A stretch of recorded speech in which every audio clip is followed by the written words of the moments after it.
तो देखिए, पॉलिटिकली अगर देखा जाए तो आज का दिन भारतीय जनता पार्टी के ही नाम किया जा सकता है। पश्चिम बंगाल में सोचिए 2021 में जहां वो 3 से 77 सीटों तक पहुंच गई थी, उसके ठीक 5 साल बाद लोकसभा की परफॉर्मेंस आपको याद ही है, उसके ठीक 5 साल बाद विधानसभा के चुनावों में स्थिति ये है कि अभी तक अगर मैं 4 बजे तक की वोटिंग की काउंटिंग की बात करूं तो 198 पर इस वक्त बीजेपी नजर आ रही है 200 तक पहुंचते हुए, और वहीं 89 सीटों पर सिमटी हुई टीएमसी नजर आ रही है। एंटी इनकम्बेंसी ममता बनर्जी के खिलाफ काफी हद तक काम की है, और बहुत सारे और फैक्टर्स हैं जिन्होंने भारतीय जनता पार्टी के लिए लोगों के अंदर एक फेथ, ट्रस्ट डेवलप किया जो 5 साल पहले नहीं किया था। वो क्या फैक्टर्स हैं उन पर मैं बात करूंगी, लेकिन उससे पहले जरा आप ये देखिए कि आंकड़ा मैं आपको बताती हूं कि बीजेपी ने सिर्फ 7% वोट, क्योंकि यहां पर अब वोट परसेंटेज की बात होना शुरू होगी कि कितना वोट परसेंटेज, क्या तो देखा जाए तो बहुत ज्यादा फर्क नहीं है टीएमसी और बीजेपी के वोट परसेंटेज में, यानी टीएमसी का वोट परसेंटेज ज्यादा घटा नहीं है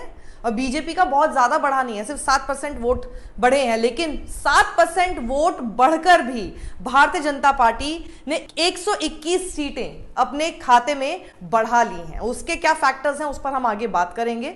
वहीं आप ये देखिए, एक और बहुत महत्वपूर्ण इसमें जानकारी ये है कि ममता बनर्जी यानी टीएमसी के जो अपने गढ़ थे उन तक को टीएमसी इस बार बचाती हुई नजर नहीं आई।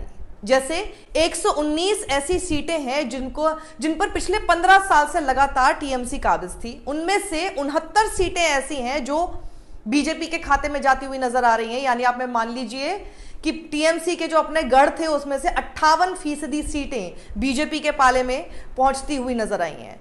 और इसमें एक बड़ा आंकड़ा मैं आपको ये बता दूं, जिस मुस्लिम कंसोलिडेशन ऑफ वोट की बात टीएमसी की तरफ से की जाती थी, या फिर उनको इस बात का भरोसा था, ऐसा क्या हुआ कि मुस्लिम बहुल जिलों में 45% सीटें जो है वो सिर्फ बीजेपी ने जीत ली हैं। ये मैं आपको दैनिक भास्कर के हवाले से बता रही हूं। इनके आंकड़े अगर कुछ इधर उधर ऊपर नीचे गलत होंगे, ये इनका सोर्स मैं आपको बता रही हूँ कि दैनिक भास्कर के हवाले से, तो मोटा मोटी हो सकता है क्योंकि बहुत जल्दी जल्दी में ये खबरें की जाती हैं, ऊपर नीचे बहुत सारे मैनुअल ह्यूमन एरर्स हो जाते हैं, तो उसको आप माफ कीजिएगा।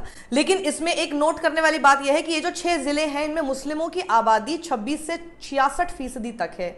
औसतन 44% आबादी है मुस्लिम्स की। आंकड़े शाम बजे तक के ट्रेंड्स और रिजल्ट पर आधारित हैं, उसके हिसाब से मैं आपको बता रही हूं। तो इसमें एक फैक्टर यह है, पहला फैक्टर की हम बात करते हैं जिसमें हिंदू वोटर्स का ध्रुवीकरण अपनी तरफ करने की कोशिश जो भारतीय जनता पार्टी की थी वो कामयाब होती हुई नजर आ रही है। इसमें आप ये देखिए कि जो माछ भात वाला जो एक एंगल था वो बहुत बड़े लेवल पर प्ले किया गया। देखा होगा आपने, भारतीय जनता पार्टी के काफी नेता अपने हाथ में मछली ले लेके घूम रहे थे, क्योंकि एक ये जो बात कही गई थी और ममता बनर्जी भी लगातार इसको उठा रही थी, और ये बंगाल के जो हिंदू हैं उनके मन में एक रहा है, मतलब एक शक की तरह रहा है कि भाई अगर वो भारतीय जनता पार्टी की तरफ जाना भी चाहते थे तो उनको लगता था कि पता नहीं हमारे फूड चॉइसेस पर कहीं प्रहार ना कर दें, माछ भात नहीं खाने देंगे, क्योंकि उनके लिए वो बहुत इंपॉर्टेंट है। उसमें अगर आप देखें तो अगर हम उत्तर भारत में जब हम हिंदुत्व की ये जो बात करते हैं, जो जिसका सबसे बड़ी जो मशाल है वो भारतीय जनता पार्टी लेकर चलती है, वो शाकाहार पर है और सात्विकता दिखाता है। नरेंद्र मोदी भी खुद वेजिटेरियन और बिल्कुल इस चीज़ को बहुत फॉलो करते हुए नजर आते हैं। तो उनके साथ जब वो बंगाल थोड़ा सा मैच नहीं कर पा रहा था because of his own food preferences, लेकिन बंगाल में क्या होता है कि इसको शाक्त परंपरा आप कह सकते हैं कि शक्ति की पूजा की जाती है और वो सर्वोपरि मानी जाती है, जिसमें मछली को महाप्रसाद माना जाता है। और इसीलिए आपने वो तस्वीर भी देखी होगी जहां अनुराग ठाकुर मंगलवार के दिन खूब मजे से माछ भात खा रहे थे, और वहां पर हमने कई सारे बीजेपी के नेताओं को भी देखा हाथ में मछलियां ले लेके घूम रहे थे। तो वो दिखाने के लिए कि हम यहां पर जब हम आएंगे तो हम आप ही के कल्चर के हिसाब से काम करेंगे, इसको लेकर डरने की जरूरत नहीं। ये एक मैसेजिंग करने की कोशिश थी। वहीं आपको याद होगा कि एक चीज यहां पर जो दूसरा फैक्टर मैं बता रही हूं, इसमें आप ये कह सकते हैं कि टीएमसी ही अपनी इस चीज को भूल गई और टीएमसी से भारतीय जनता पार्टी ने सीख लिया, और इस बार भारतीय जनता पार्टी ने उसका इस्तेमाल किया। कैसे? पिछली बार 2021 में मैं वहां पर थी, 2021 में, और मैं सुनती थी कि वहां पर जय श्री राम का नारा बहुत गूंजा जाता था। जय श्री राम, बिल्कुल जिस ढर्रे पर भारतीय जनता पार्टी बाकी जगहों पर काम कर रही थी, जय श्री राम बहुत अच्छे से एकदम तेजी के साथ बोलते हुए, वही जय श्री राम वो बंगाल में यूज कर रही थी। पर वो एक गलती कर रही थी। श्री राम के नाम पर बंगाल में आपको वोट नहीं मिल सकते। बंगाल में महाकाली की पूजा होती है, दुर्गा पूजा होती है, उनके लिए उनकी देवी है दुर्गा। अब वहां पे जय श्री राम करेंगे तो nothing is going to get resonated. और मां काली पर हमेशा अपना जोर टीएमसी ने पिछले इलेक्शन में रखा। टीएमसी ने जो ये काम पिछली बार किया उससे सीख लेते हुए इस बार जय श्री राम को बंगाल में भूल गए। इस बार मां काली की तरफ पहुंच गई भारतीय जनता पार्टी। देखिए कैसे भगवानों का इस्तेमाल ये पॉलिटिकल पार्टीज अपने लिए करती हैं, इसको आप समझिएगा। यहां आपने देखा होगा कि मैं आपको बहुत इंटरेस्टिंग चीज बताती हूं कि टीएमसी सांसद जो है सैनी घोष ने मुस्लिम बहुल इलाकों में रैलियों के दौरान क्या कहा। उन्होंने मेरे दिल में है काबा और मेरी आंखों में मदीना गीत गाया और इसका वीडियो भी खूब वायरल हुआ था। अमित शाह और योगी आदित्यनाथ ने इस बात को पकड़ लिया, इस वीडियो से इसको पकड़ा और उन्होंने इसे काली बनाम काबा बना दिया और उन्होंने उसे कहा कि टीएमसी के दिल में काबा मदीना हो सकता है लेकिन बंगाल के दिल में केवल मां काली और मां दुर्गा बसती है। इस तरह से उन्होंने अपने हिंदू वोटर्स के साथ कनेक्ट किया जो वो पिछली बार नहीं कर पाए थे। इस बार उन्होंने उसी चीज को पकड़ लिया। तो हिंदी पट्टी में जय श्री राम का नारा खूब तेजी से जोरों से लगाने वाली भारतीय जनता पार्टी ने बंगाल में जय मां काली का नारा पकड़ लिया और यही जय श्री राम को पिछली बार जय मां काली से काउंटर किया गया था और यहां पर जय मां काली भारतीय जनता पार्टी ने ले लिया। अब देखिए एक बहुत बड़ा हिस्सा जो ममता बनर्जी के लिए वोट करता आया है वो है महिलाओं का। आप कह सकते हैं कि आधी महिलाएं जो हैं वो ममता बनर्जी के लिए वोट करती हैं। तो ये देखिए ग्राफ में आपको दिखा रही हूँ, जहाँ 2016 में 48% अगर टीएमसी को महिलाएं वोट कर रही थी, 2019 में 47% करती थी, 2021 में 50% करती थी, लेकिन वहीं पर बीजेपी ने धीरे धीरे 10% से 38%, 37% यहाँ तक का अपना एक स्कोर बना लिया था महिलाओं में। लेकिन इस बार बीजेपी ने ममता के इसी कोर वोट बैंक को देखिए किस तरह से साधा है। महिलाओं को 3,000 रुपए देने का वादा किया, सरकारी नौकरी में 33% आरक्षण।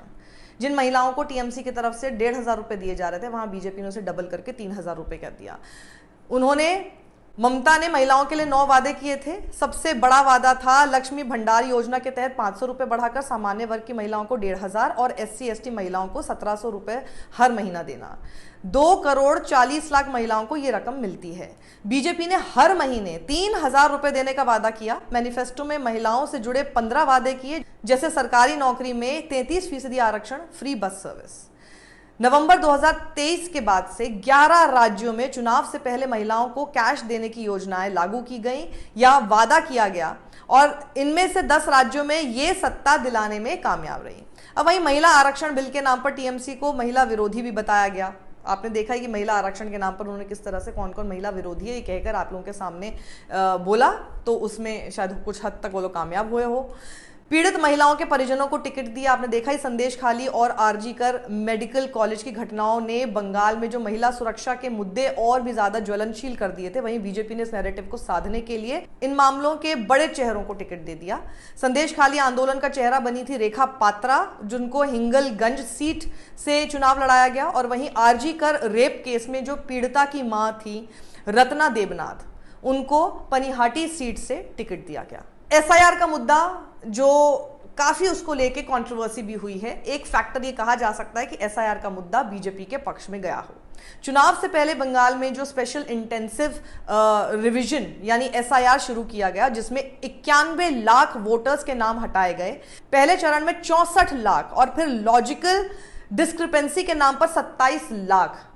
कुल वोटर्स की संख्या 7,66,00,000 से घटकर 6,75,00,000 रह गई, जिसको लेकर सुप्रीम कोर्ट तक भी ममता बनर्जी पहुंच गई थी लड़ने के लिए अपने बंगाल के लोगों के लिए। सारी उन्होंने कोशिश तो पूरी की।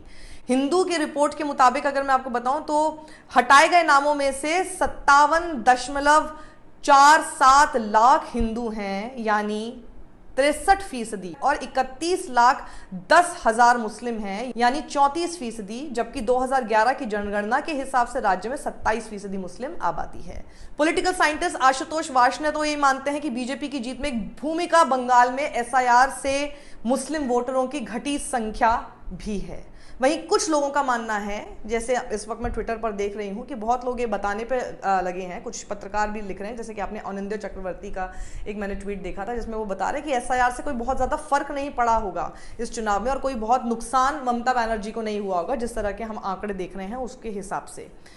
पर अब वही है कि बहुत ये एक डिबेट का इशू हो गया, जैसे बोल रहे हैं आशुतोष वार्ष्णेय कि अब ये डिबेट का इशू है, कोई एक पक्ष में होगा कोई विपक्ष में होगा, लेकिन उससे अगर मदद हुई है तो वो एक फैक्टर हो सकता है भारतीय जनता पार्टी के पक्ष में काम करता हुआ। अब इसमें एक महत्वपूर्ण आंकड़ा है ये अभी, क्योंकि बहुत जल्दी कभी कभार ये ऊपर नीचे हो जाता है, लेकिन मोटा मोटी आप इसको समझ लीजिए कि 2021 में 69 सीटों पर जीत का अंतर 10,000 से कम था और एसआईआर की न्यायिक प्रक्रिया के बाद करीब 45 सीटों पर मार्जिन से ज्यादा वोट कट गए। इनमें से 41 सीटों पर बीजेपी ने जीत दर्ज की है। जो मैंने आपको ऊपर अभी मुस्लिम बहुल इलाकों का बताया था, वहीं पर देखिए जैसे मुर्शिदाबाद है, वहां पर 4,55,000, उत्तर 24 परगना वहां पर 3,25,000 और मालदा वहां पर 2,39,000 जैसे जिलों से नाम कटे हैं, सबसे ज्यादा नाम कटे हैं जो मुस्लिम बहुल हैं और टीएमसी के मजबूत गढ़ माने जाते थे। और इसीलिए वो जो ऊपर मैंने आपको एक फैक्टर बताया जहां पर ममता बनर्जी अपने ही गढ़ में इतनी सारी सीटें लूज करती हुई नजर आई, वो एक ये है।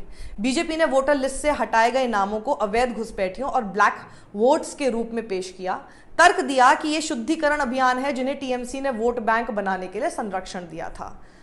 वहीं बीजेपी का माइक्रो मैनेजमेंट तो है ही, हर चुनाव में हमेशा, बंगाल में भी आप देख लीजिए, सारी एजेंसीज देखिए बीजेपी के पक्ष में काम करते हैं, सब इंस्टीट्यूशन सब कुछ बीजेपी का, केंद्र सरकार उनकी है, तो एक उनके लिए पॉजिटिव फैक्टर तो होता ही है। जहां ममता बनर्जी की 15 साल की सरकार पहले ही एंटी इनकम्बेंसी से जूझ ही रही थी, वहां पर पीएम खुद पहुंचे, 12 सीएम अपने उतार दिए, 15 केंद्रीय मंत्री जिन्होंने जा जाकर वोट मांगा, तो ये सारी तो देखो माइक्रो मैनेजमेंट है ही जिसने फायदा भारतीय जनता पार्टी का किया ही। तो बहुत सारी चीजें हैं, बहुत कुछ है, फैक्टर्स अभी और भी हैं जिसके ऊपर खूब बहस होती रहेगी, आने वाले कई दिनों तक होती रहेगी। लेकिन एक बात अब आप समझ लीजिए, बंगाल का इतिहास देखा जाए तो कोई एक सरकार होती है वो काफी समय तक टिकती है। मतलब आप देख लीजिए, कांग्रेस का रूल, लेफ्ट का रूल, ममता बनर्जी का रूल, अब भारतीय जनता पार्टी बंगाल में आ गई है, ये लंबी टिकने वाली है, क्योंकि भारतीय जनता पार्टी का भी इतिहास अगर देखा जाए तो वो एक बार कहीं घुसती है वहां से जल्दी से निकलती नहीं है। तो बंगाल और बीजेपी दोनों का ट्रैक रिकॉर्ड देखते हुए बंगाल में बहुत लंबा टिकने वाली है भारतीय जनता पार्टी, और बंगाल का रूप अब आने वाले समय में कैसा होगा इसमें आप अपनी राय कमेंट बॉक्स में मुझे दे सकते हैं, बिकॉज एक बहुत बड़ा एक ट्रांजिशन अब होने वाला है, एकदम अलग तरह की राजनीति बंगाल की होगी, अलग तरह की पार्टी वहां पर आई है, बिल्कुल अलग सोच वाली पार्टी आई है। तो बंगाल में क्या क्या चीजें हैं जो बदल सकती हैं, पॉजिटिव चेंजेस क्या हो सकते हैं, उसके बारे में भी कमेंट बॉक्स में अपनी राय लिखिएगा। सत्यमेव जयते।